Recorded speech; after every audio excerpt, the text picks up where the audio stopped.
औज़ुबिल्लाहि मिनश्शैतानिर्रजीम बिस्मिल्लाहिर्रहमानिर्रहीम सल्लल्लाहु अला मुहम्मद सल्लल्लाहु अलैहि वसल्लम।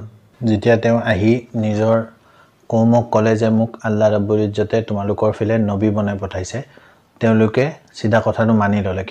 কাৰণ তেওঁ সেই মানুহজনৰ ওপৰতে সবৰে আশা আছিল যে তেওঁ হয়তো এসময় নবী হ'ব পাৰে। তেওঁ যি জন্ম হোৱা আগৰ পৰাই সবে দোৱা কৰি আছিল। তেতিয়া কৌমে তেওঁক ক'লে, বনি ইছৰাইল কৌমে তেওঁক ক'লে যে যদি তুমি সঁচা আল্লাহৰ নবী হোৱা তেতিয়াহ'লে আমাৰ কাৰণে এটা বাদশাহ, এটা ৰজা নিযুক্ত কৰা, ৰজা বিচাৰি দিয়া।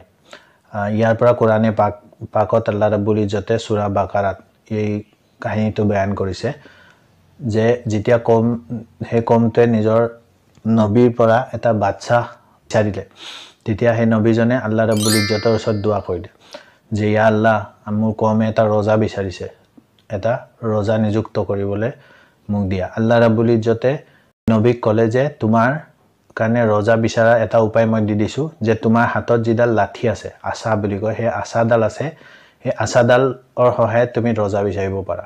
কেনেকৈ? যে সেই লাঠিডালৰ সমান সমান যাৰ হাইট হ'ব, যাৰ ওখ ইমান হ'ব যে সেই লাঠিডালৰ সমান সমান হ'ব, সিয়ে তোমালোকৰ বাদশাহ।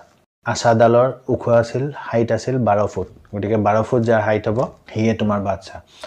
তেতিয়া সেই নবীজনে আল্লাহ ৰাব্বুল ইজ্জতৰ ওচৰত ক'লে যে ইয়া আল্লাহ, ইমান বেছি ডাঙৰ মোৰ উম্মতিবিলাক, তাৰ ভিতৰত এতিয়া কিমানৰ হয়তো হাইট 12 ফুট হ'ব পাৰে, এই লাঠিডালৰ সমান হ'ব পাৰে, গতিকে আৰু কিবা এটা নিচানি দিয়া। আল্লাহ ৰাব্বুল ইজ্জতে তেতিয়া ক'লে যে তোমাৰ হাতত যিটো বটল আছে, তোমাৰ ওচৰত যিটো বটল আছে, তেতিয়া দিনৰ বটলবিলাক চামৰা দি বনাইছিলে আৰু তাত এটা ঠিলা লগাইছিলে, কিবা এটা ঠিলা লগাইছিলে।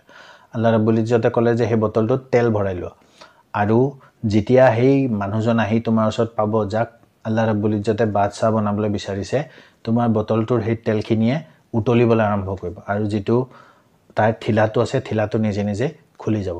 হজৰত ইছমাইল আলাইহিছ সালামে ওলাই গ'ল বাদশাহৰ তালাছ কৰিবলৈ, বাদশাহ বিচাৰি।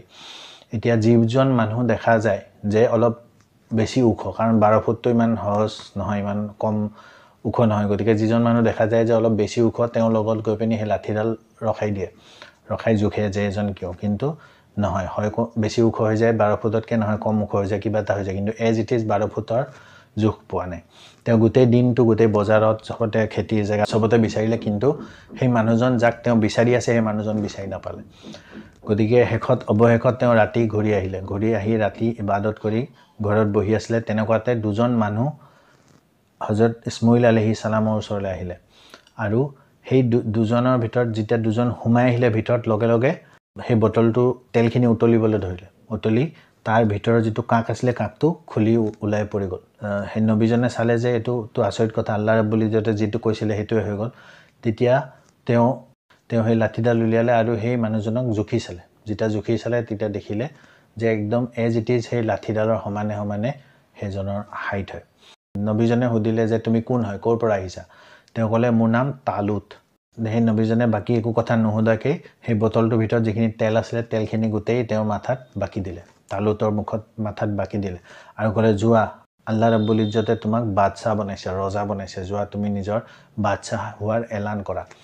তেতিয়া তালুতে ক'লে যে মই কেনেকৈ বাদশাহ হ'ব পাৰোঁ, মইতো এটা সৰু পৰিয়ালৰ মানুহ, আৰু মোৰ ওচৰত না পইচা আছে, না ধন টকা পইচা আছে। মইতো আপোনাৰ ওচৰলৈ এইটো কাৰণে আহিছিলোঁ, মোৰ আব্বাই আপোনাৰ ওচৰলৈ মোক পঠাইছিলে, কাৰণ আমাৰ গাধ দুটা হেৰাই গৈছিলে, গতিকে এই গাধ দুটা বিচাৰিবলৈ কাৰণে দোৱা কৰিবলৈ আপোনাৰ ওচৰত মোৰ আব্বাই পঠাইছিলে। কৈছে তোমাক আল্লাহ ৰাব্বুল ইজ্জতে চিলেক্ট কৰিছে ৰজা হোৱাৰ কাৰণে, গতিকে তুমি সৈন্য সামন্ত বনোৱাৰ প্ৰস্তুতি কৰা।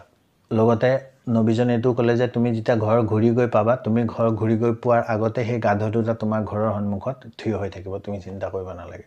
যেতিয়া তালুতে ঘৰত ঘূৰি গ'ল, সঁচাকৈ এই গাধ দুটা তাত থিয় হৈ আছিলে। তেওঁ গম পালে যে সঁচাকৈ আল্লাহ ৰাব্বুল ইজ্জতে মোকে ৰজা বনাব বিচাৰিছে। ইফালে পিছদিনা ৰাতিপুৱা নবীজনে তালুতক লৈ গৈ কৌমৰ আগত দেখুৱাই দিলে যে আল্লাহ ৰাব্বুল ইজ্জতে তালুতক তোমালোকৰ ৰজা বনাইছে।